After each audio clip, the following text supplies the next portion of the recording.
Galates chapitre 3. La loi et la foi. La loi est impuissante pour assurer le salut. Elle doit conduire à la foi. La foi affranchie de la loi, elle procure la liberté évangélique. Ô Galates dépourvus de sens, qui vous a fasciné, vous, aux yeux de qui Jésus-Christ a été peint comme crucifié? Voici seulement ce que je veux apprendre de vous. Est-ce par les œuvres de la loi que vous avez reçu l'Esprit ou par la prédication de la foi? Êtes-vous tellement dépourvus de sens, après avoir commencé par l'Esprit, voulez-vous maintenant finir par la chair? Avez-vous tant souffert en vain, si toutefois c'est en vain? Celui qui vous accorde l'Esprit et qui opère des miracles parmi vous, le fait-il donc par les œuvres de la loi ou par la prédication de la foi? Comme Abraham crut à Dieu et que cela lui fut imputé à justice, reconnaissez donc que ce sont ceux qui ont la foi qui sont fils d'Abraham. Aussi l'Écriture, prévoyant que Dieu justifierait les païens par la foi, a d'avance annoncé cette bonne nouvelle à Abraham. Toutes les nations seront bénies en toi. De sorte que ceux qui croient sont bénis avec Abraham le croyant. Car tous ceux qui s'attachent aux œuvres de la loi sont sous la malédiction. Car il est écrit, « Maudit est quiconque n'observe pas tout ce qui est écrit dans le livre de la loi et ne le met pas en pratique. » Et que nul ne soit justifié devant Dieu par la loi. Cela est évident, puisqu'il est dit, « Le juste vivra par la foi. » Or, la loi ne procède pas de la foi. Mais elle dit, celui qui mettra ces choses en pratique vivra par elles. Christ nous a rachetés de la malédiction de la loi, étant devenu malédiction pour nous, car il est écrit, maudit est quiconque est pendu au bois, afin que la bénédiction d'Abraham eût pour les païens son accomplissement en Jésus-Christ, et que nous reçussions par la foi l'Esprit qui avait été promis. Frères, je parle à la manière des hommes. Une disposition en bonne forme, bien que faite par un homme, n'est annulée par personne et personne n'y ajoute. Or, les promesses ont été faites à Abraham et à sa postérité. Il n'est pas dit « et aux postérités » comme s'il s'agissait de plusieurs, mais en tant qu'il s'agit d'une seule et à ta postérité, c'est-à-dire à Christ. Voici ce que j'entends. Une disposition que Dieu a confirmée antérieurement ne peut pas être annulée, et ainsi la promesse rendue vaine par la loi survenue 430 ans plus tard. Car si l'héritage venait de la loi, il ne viendrait plus de la promesse. Or, c'est par la promesse que Dieu a fait à Abraham ce don de sa grâce. Pourquoi donc la loi? Elle a été donnée ensuite à cause des transgressions, jusqu'à ce que vint la postérité à qui la promesse avait été faite. Elle a été promulguée par des anges au moyen de médiateurs. Or, le médiateur n'est pas médiateur d'un seul, tandis que Dieu est un seul. La loi est-elle donc contre les promesses de Dieu? Loin de là. S'il eût été donné une loi qui fût procurée la justice viendrait réellement de la loi. Mais l'Écriture a tout renfermé sous le péché, afin que ce qui avait été promis fût donné par la foi en Jésus-Christ à ceux qui croient. Avant que la foi vînt, nous étions enfermés sous la garde de la loi, en vue de la foi qui devait être révélée. Ainsi, la loi a été comme un pédagogue pour nous conduire à Christ, afin que nous fussions justifiés par la foi. La foi étant venue, nous ne sommes plus sous ce pédagogue, car vous êtes tous fils de Dieu par la foi en Jésus-Christ, vous tous qui avez été baptisés en Christ, vous avez revêtu Christ.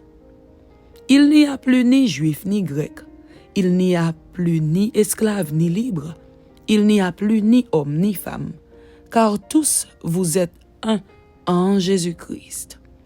Et si vous êtes à Christ, vous êtes donc la postérité d'Abraham, héritier selon la promesse.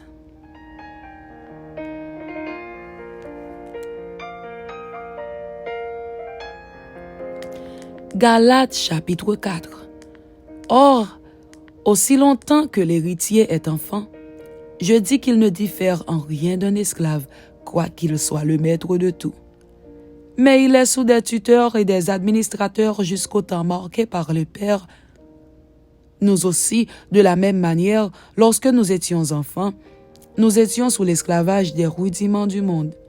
Mais lorsque les temps ont été accomplis, Dieu a envoyé son Fils, né d'une femme, né sous la loi, afin qu'il rachetât ceux qui étaient sous la loi, afin que nous reçussions l'adoption. Et parce que vous êtes fils, Dieu a envoyé dans nos cœurs l'esprit de son Fils, lequel crie « Abba, Père ». Ainsi tu n'es plus esclave, mais fils. Et si tu es fils, tu es aussi héritier par la grâce de Dieu. Autrefois, ne connaissant pas Dieu, vous serviez des dieux qui ne le sont pas de leur nature.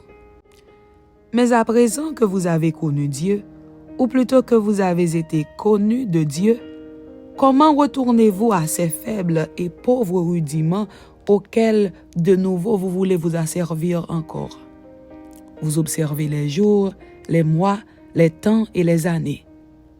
Je crains d'avoir inutilement travaillé pour vous. Soyez comme moi, car moi aussi je suis comme vous. Frères, je vous en supplie. Vous ne m'avez fait aucun tort. Vous savez que ce fut à cause d'une infirmité de la chair que je vous ai pour la première fois annoncé l'Évangile. Et mise à l'épreuve par ma chair, vous n'avez témoigné ni mépris ni dégoût.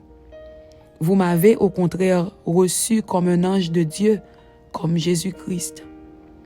Où donc est l'expression de votre bonheur? Car je vous atteste que si cela eût été possible, vous vous seriez arraché les yeux pour me les donner. Suis-je devenu votre ennemi en vous disant la vérité? Le zèle qu'ils ont pour vous n'est pas pur, mais ils veulent vous détacher de nous afin que vous soyez zélés pour eux. Il est beau d'avoir du zèle pour ce qui est bien et en tout temps, et non pas seulement quand je suis parmi vous. Mes enfants, pour qui j'éprouve de nouveau les douleurs de l'enfantement jusqu'à ce que Christ soit formé en vous, je voudrais être maintenant auprès de vous et changer de langage car je suis dans l'inquiétude à votre sujet. Dites-moi, vous qui voulez être sous la loi, n'entendez-vous point la loi?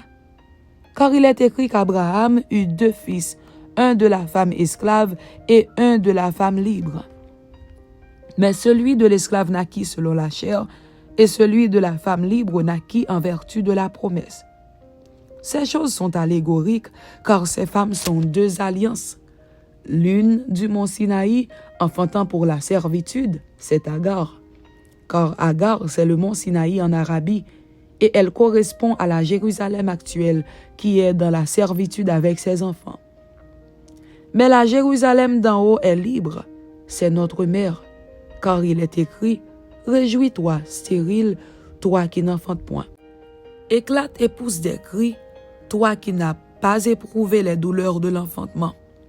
Car les enfants de la délaissée seront plus nombreux que les enfants de celle qui était mariée. Pour vous, frères, comme Isaac, vous êtes enfants de la promesse. Et de même qu'alors celui qui était né selon la chair persécutait celui qui était né selon l'esprit, ainsi en est-il encore maintenant. Mais que dit l'Écriture? Chasse l'esclave et son fils, car le fils de l'esclave n'héritera pas avec le fils de la femme libre. C'est pourquoi, frères, nous ne sommes pas enfants de l'esclave, mais de la femme libre. Amen. C'était Galates chapitre 3 et Galates chapitre 4. Que Dieu vous bénisse. Amen.